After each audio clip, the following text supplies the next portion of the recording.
Hello,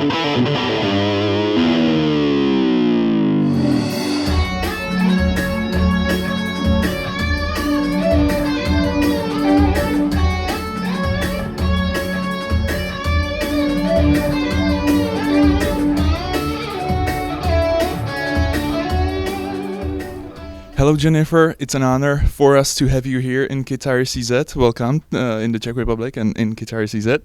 Well, thank you. It's a beautiful, beautiful store. Thanks for having me. Okay, thank you.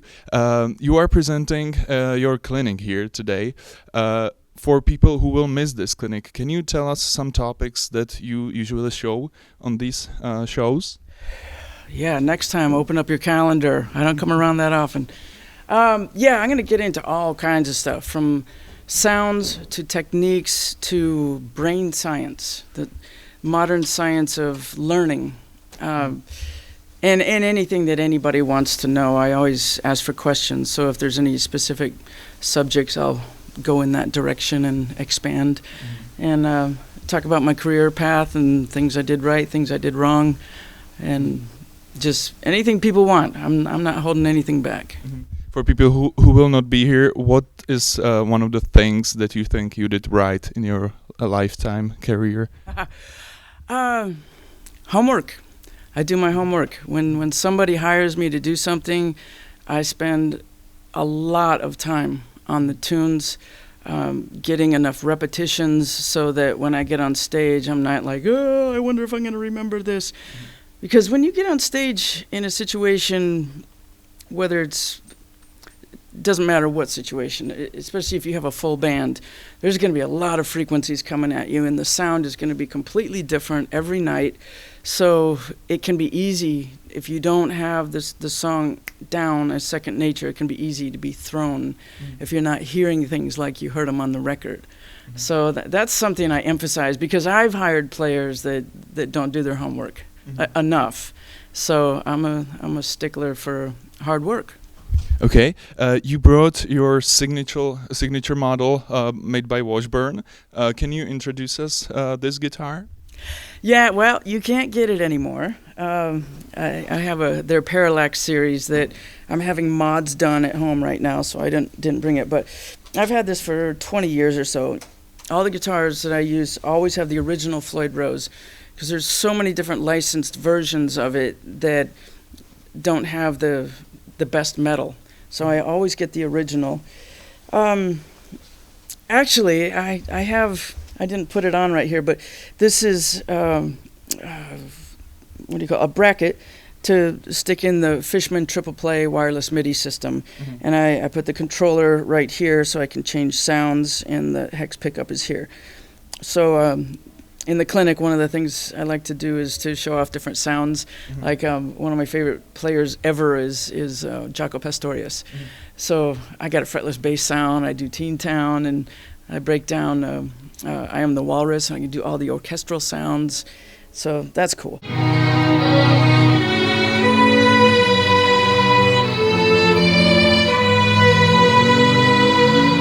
I've been with Seymour Duncan for quite a while. I have a JB Jr. These are all humbuckers, but they're stacked instead of side by side, and duckbuckers to try to get a stratty kind of sound. And I've had this guitar so long that it's been through hell and back. It's been broken, it's been stolen, and it's just like battle scars like you wouldn't believe. I don't even use this anymore. One time it was a volume control for the old Roland synth. When I was playing with Jeffa Becka like 16, 17 years ago, I had the Roland GK2. Sorry, was it the very guitar you used with Jeffa Becka? Yes. Okay. And also on Michael Jackson's History Tour. Cool. And maybe Dangerous. I can't remember how far it goes back. But so this was all for the Roland. This doesn't even work anymore. The airlines trashed most everything I put on here. And this used to be an on-off, so you get that stutter sound, but yeah, the airlines trashed it, so I just gave up on it. And I have basic volume tone. I can split the lead pickup and basic 5-way switcher. Okay. And then I got autographs. Most of them have been rubbed off from just travel. I used to have Les Paul all the way across here, and that just rubbed off. And I saw it rubbing off month after month, and I thought, oh, God. The last one I got was Brad Paisley, an amazing country player. And I thought, I got to make this last. So I sprayed it, and it just turned into a puddle of mud. Oh, it's a shame.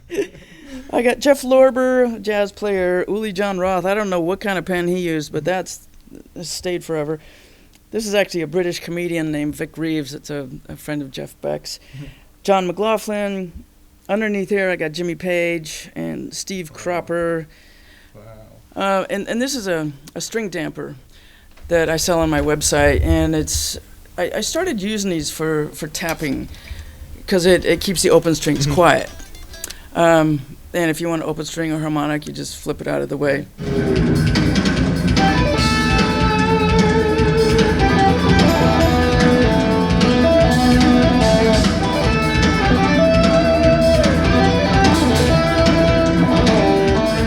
I befriended a Chinaman, I don't know, 5-10 years ago, and I had them manufactured over there because in America it was just so expensive to do a small quantity of 1,000 that I did that.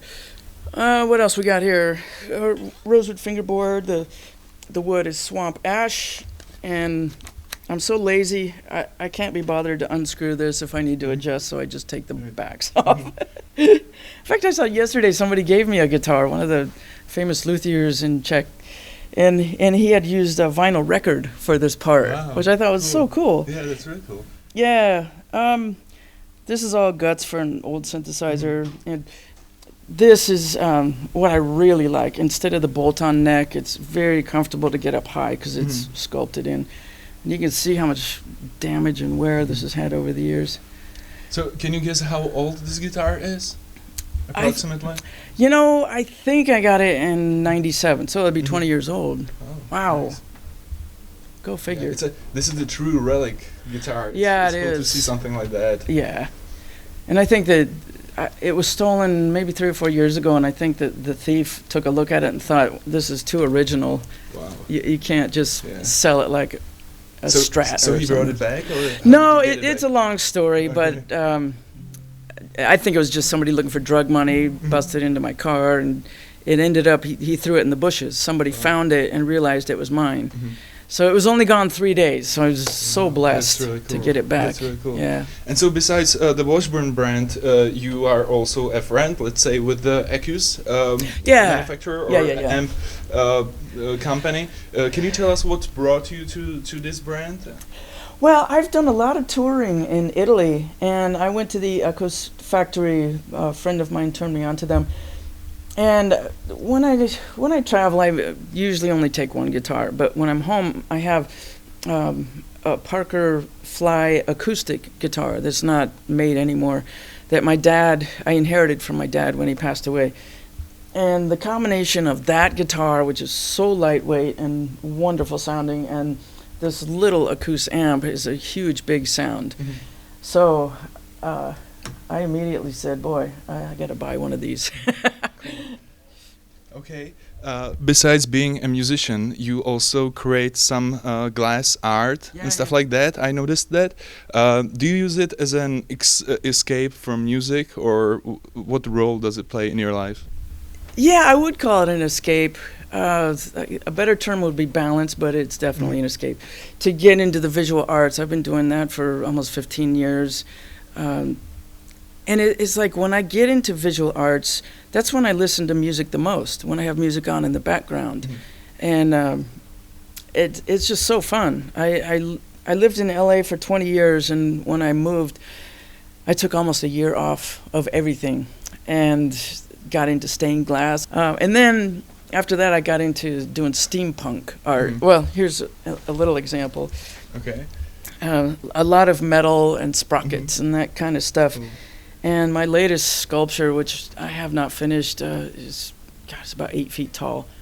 Just ridiculous. This thing just keeps growing and growing and growing, and these little tiny worlds appear out of nowhere, and World War II pilots. It's very hard to describe without seeing it. But I haven't had time to do that kind of stuff for quite a while. I've been so busy touring. You mentioned Jeff Beck and Michael Jackson. I have to ask you this. Is there, or what's the most important thing for you that you learned from these guys And is there anything maybe that they learned from you and from your approach to music? I wouldn't begin to guess what or if anything they learned from me, but from Michael, my takeaway is two things. The power of rehearsal, because we rehearsed more than any band I've ever played with in my life. It was 2 solid months, many, many hours a day before we hit the stage in Japan. And because of that, nobody was nervous. Everything was so second nature. The sounds were dialed in. There was no question about what's the next chord, when does the bridge come, or what's the next song. It was dialed in. And the second thing would be the power of entertainment, because his songs were only the basis of what he built for a show. On top of that was dance, special effects, video, pyro, lasers, all this stuff. And so when I started thinking of doing a solo show, that's how I got involved in doing video. Because I thought, there's got to be a way I can tour on my own and have a low maintenance, easy to book thing. And I started thinking, boy, I've done clinics, probably thousands of clinics where I play along to tracks. But as far as doing a concert, that's not enough. It's boring to watch one person for 90 minutes. So then I got into making these videos. From Jeff, I think the big takeaway is that he's always growing, always looking for new sounds, always listening to everything. From his first album to his last album that he put out, there's a world of difference and all kinds of change in the middle as well. So that was the most inspiring thing about him. Mm-hmm. Okay, thank you very much. Thank you for coming, for your answers. And we are really excited about the clinic tonight. This is Jennifer Batten. Sayonara.